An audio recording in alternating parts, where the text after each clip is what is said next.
When I was 8, Julian pushed me down the stairs and broke my wrist. He cried when our parents showed up, said it was an accident. I was grounded for starting it. That's how things always were in our house. Julian made the mess and I was the one who cleaned it up, or worse, punished for it. He was the boy with the bright smile, the clever lies, and the halo no one questioned. I was the one who made things tense. He got away with everything.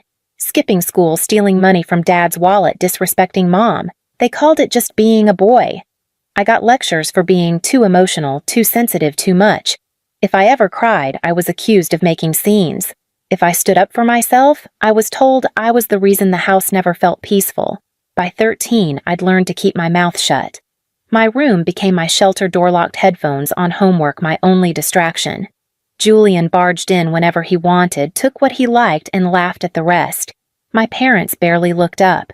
On birthdays, I got gift cards and awkward hugs. Julian got parties' noise attention. Every year, I shrank a little more inside. When I turned 17, I packed everything I owned into 2 bags and left without a plan. I was done pretending it was a home. No one chased after me, no one called. It was like they'd been waiting for me to disappear. I scraped by on couches and part-time jobs, learned to live with little, got used to silence. It wasn't freedom, not yet, but it was something close to it. Years later, when the world fell apart and I had nowhere left to go, I made the mistake of calling them. When the hotel closed down, they didn't even call us into the office. Just a group email and a final paycheck that barely covered rent. I had 3 weeks to figure out where to go. My roommate packed and left within days, headed back to her parents' place. I didn't have that option. I sold what I could, donated the rest, and used the last of my savings to buy a battered camper shell for my truck. It leaked when it rained and smelled like wet cardboard, but it was mine. I called my mom, asked if I could park in their driveway for a few weeks. She hesitated, said they had too much going on. Julian and Mira had moved in and the house is just full. Mira sent a text a day later. Hope the truck bed's cozy. I found a grocery store parking lot that didn't tow and learned how to stretch meals out of a cooler and cheap instant food. I ran a cord from church outlets when no one was looking and used the 24-hour gym for showers. It was the lowest I'd ever been. But in the quiet, I learned how to live without asking. I learned what I needed, what I could endure. I learned to sleep through sirens and wake without fear. I didn't know it yet, but that camper, the one they mocked, was the first thing I'd ever truly owned. The job came through a friend of a friend who worked at a shipping warehouse in the next city over. It wasn't glamorous boxes, forklifts, early shifts, late nights, but it paid more than minimum wage and didn't ask many questions. The manager, a tall man named Ron with sun-creased skin and a smoker's laugh, glanced once at the camper on the back of my truck and just nodded. I parked near the rear fence where no one bothered to look twice. Nobody said a word as long as I showed up on time and didn't complain. The routine saved me. Mornings started before the sun rose. I'd slip on gloves, load pallets, keep my head down. No one cared who I was or where I slept. They cared if I showed up, if I pulled my weight. And I did. Every hour of overtime I could grab. Every weekend shift no one else wanted. I didn't have anywhere better to be, and work kept my mind from drifting. When it got cold, Ron let me run a heavy-duty extension cord from the side of the building so I could plug in a small heater. I told him I'd work Sundays for free to pay for the power. He waved me off, but I worked Sundays anyway. Little by little, I built up a savings account. I bought new tires, replaced the camper's insulation, got a gym membership just for the showers. On weekends, I'd sit inside the camper with a warm drink, listening to the rain drum on the roof and feeling somehow safe. It wasn't just shelter, it was mine. I kept my world small. No calls to my family, no updates on social media. I stopped caring if anyone knew I existed. That silence, once suffocating, had become my freedom. Months passed like that, quiet and disciplined. And then, one afternoon, after a long shift and a quiet walk back to my truck, I found myself staring at a listing taped to the break room wall. A house, small, close, affordable. I almost didn't take the number, but my hand moved before I could stop it. The house wasn't anything fancy, a 3-bedroom manufactured home with faded siding and a sagging front step, but it had plumbing, a real roof, and walls that were mine. I put nearly every dollar I'd saved into the down payment and cried in the parking lot of the loan office after signing the papers. Not out of sadness, but something closer to exhaustion, relief, disbelief. I didn't tell anyone for days. I just drove past it in the evenings, watched it sit quietly beneath the pale porch light like it was waiting for me to come home. When I finally moved in, I slept on the floor the first night wrapped in 2 blankets with a space heater buzzing beside me. It was the best sleep I'd had in years. The next day, I parked the truck in the back and lowered the camper off the bed. I cleaned it, covered it with a tarp, and left it tucked near the fence like a quiet reminder of how far I'd come. A week later, on impulse, I posted a photo on Facebook. Just the porch light and the house number with the caption, "Built this life," from the back of a truck. I didn't expect anything. I got a few likes, a message from an old co-worker. Then silence. 3 weeks later, they showed up. Julie and Mira, my parents, all standing on my porch like they were arriving at a family reunion. I never gave them my address. They never asked if they could come. I opened the door stunned, and they all pushed inside before I could speak. They wandered through the rooms like tourists in a model home. Mira whispered something in Julian's ear and giggled. My mother nodded, smiling. "You've got a lot of space for just one person," she said, running her fingers along the hallway wall. My father stood in the kitchen looking around like he was already rearranging the cabinets. I didn't say much, just followed them from room to room, heart pounding, mouth dry. It was like watching a slow invasion. When they finally left, Julian lingered by the door hand on the frame. "Let's talk soon," he said. "I've got something I think you'll want to hear." Julian came by the next afternoon alone this time with a to-go cup in his hand and that casual confidence he'd always worn like a jacket. He didn't knock, just tapped once and let himself in like it was still our childhood home and I was just borrowing the space. I've been thinking he started settling into my kitchen chair like it belonged to him. This place makes sense for us. Closer to my job, better school district, you've got the extra rooms. He took a sip and smiled like he'd just offered me a winning lottery ticket. Mira's pregnant again, by the way. So yeah, we could really use the space. I stared at him, waiting for the punchline. It didn't come. You'd still be here, obviously, he continued, waving his hand like this had all been pre-approved. But we'd need the master for the baby. You could take the smaller room or honestly just move back into the camper for now. You were comfortable in there before, right? I didn't say anything. He leaned back, tapping his fingers on the table. There'd have to be some structure, of course. Quiet hours. No guests without clearing it with us. We'd split groceries, but Mira cooks, so that's a win for you. That was when something in me snapped, not violently, not theatrically, but like a wire pulled too tight for too long. I stood palms flat on the table and looked my brother in the face. "No," I said. He blinked, confused. "What do you mean, no?" "I mean you're not moving in. You're not rearranging my house. You're not making rules, and I'm not sleeping in a camper so you and Mira can play house in something you didn't earn." His smile faltered. "Celeste, be reasonable. I've been reasonable my whole life. I was reasonable when Mom let you lie about breaking my wrist. I was reasonable when you borrowed my college fund for a business idea. I was even reasonable when you all left me living behind a warehouse and didn't care enough to ask where I was." He opened his mouth to say something else, but I didn't let him. "This is my house. Mine. You don't get to come in and take it." Julian left without finishing his coffee, and for the first time in years, the silence that followed felt like something I had chosen. It was a Thursday afternoon when I pulled into the driveway and noticed something was wrong. My welcome mat was crooked, the porch light was on, and the blinds in the living room, normally drawn tight, were open. I tried my key in the front door. It didn't fit. I tried again, slower, my hand shaking. Still nothing. I walked around to the side of the house and saw Julian's truck parked by the curb tailgate down. Inside the house, through the window, I saw Mira stacking boxes in my hallway like she'd lived there her whole life. Julian appeared behind her holding one of my blankets. They weren't moving in. They had moved in. I knocked hard, once, twice. Mira turned her head and smirked. Julian came to the door, didn't even bother to look sheepish. "What are you doing here?" he said, like I was the one trespassing.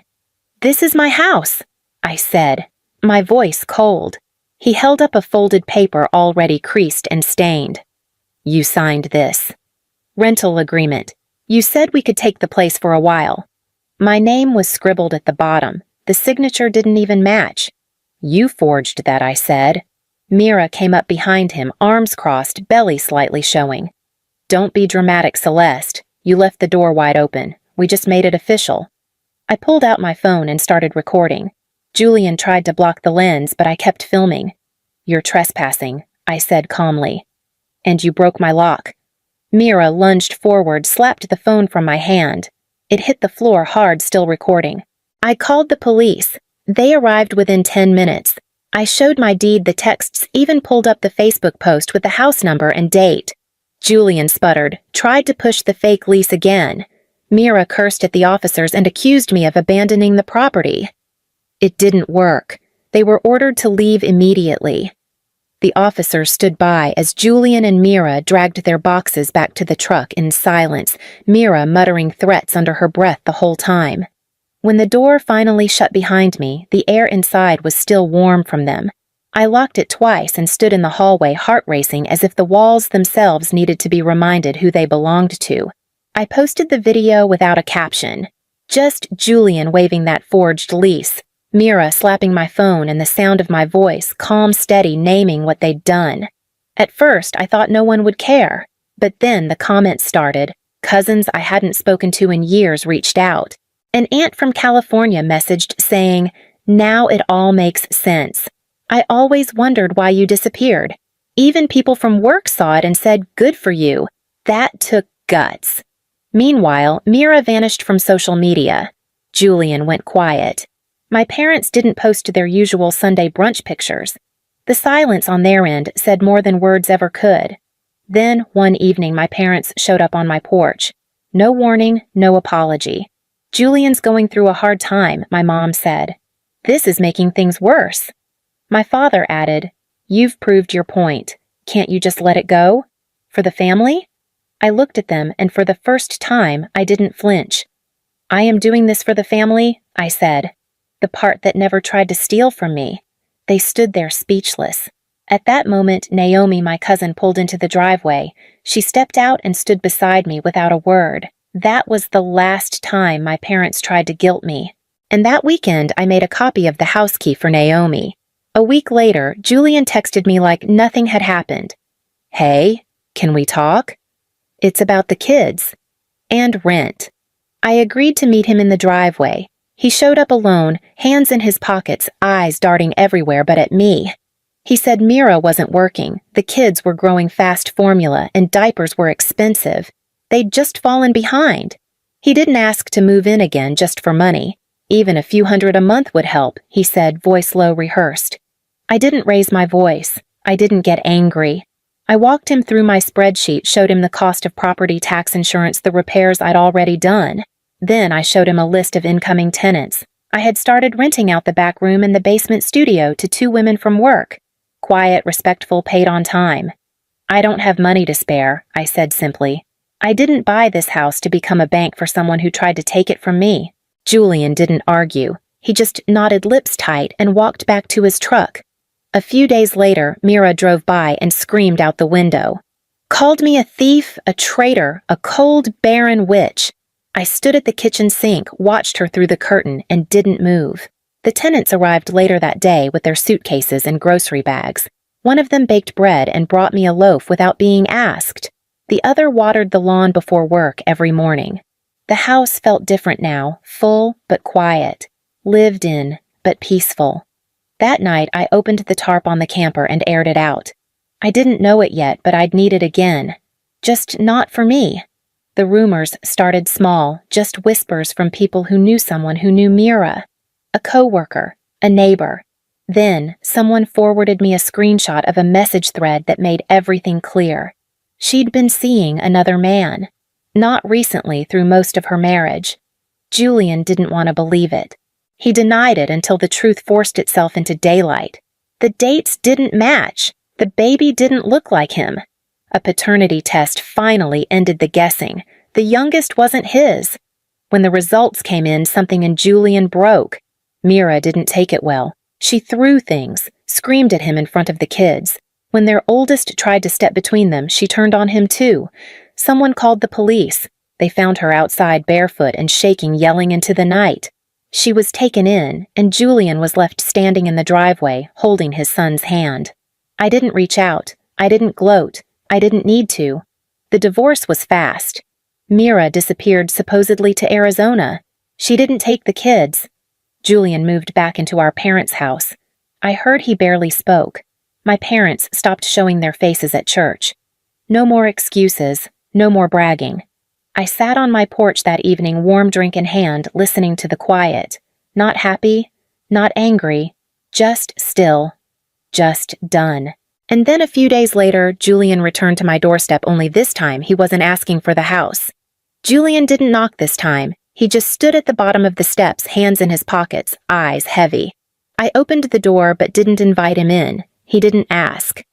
"I'm not here to ask for the house," he said. "I know better." I waited. "It's for Luca," he added. "He's not sleeping well at Mom and Dad's. Too much noise. Too many people. He asked if we could live somewhere quieter. He misses having space." I looked past him to where the camper sat beneath the tree, clean and unused. I thought of the nights I spent in there, shivering with a blanket pulled to my chin, pretending the thin walls made me safe. I thought of how that camper had taught me to survive when no one else would help. "I'm not giving it to you," I said. "I'm not asking you to," he replied. I stepped off the porch and led him to the backyard. Told him he could park it behind the house where I could keep an eye on things. That there would be rules, no loud visitors, no Mira, no overnight stays from anyone he couldn't introduce face to face. I wrote it all down, made him sign it, and recorded us shaking hands. Julian didn't argue. He just nodded, voice low. "Thank you. Really?" I didn't say anything back, just handed him the spare keys and walked inside. He moved in that evening, and by morning I heard the soft thump of a soccer ball in the grass. One night, long after the kids had fallen asleep, I heard a muffled sound from the camper. I walked out expecting to find something broken or spilled. Instead, I found Julian sitting on the camper floor, shoulders, shaking hands covering his face. "I ruined everything," he whispered. "I let her ruin us, and I let them ruin you." I didn't interrupt. I didn't touch him. I let him speak until the silence stretched between us like a bridge we both knew we wouldn't cross. "I don't expect you to forgive me," he said. "I just wanted you to know I see it now. All of it." I nodded once, then left him there with his grief. The days passed slowly. The kids stayed longer in my yard. They helped water the garden, drew chalk pictures on the driveway, brought me flowers they picked from weeds. They never asked questions. They just stayed close. My parents came by one Sunday afternoon. No speech, no defense. Just quiet eyes and a tired look. "We were wrong," my mother said. "You didn't deserve it." For once, they didn't ask for anything in return. And that was when I knew I was finally free.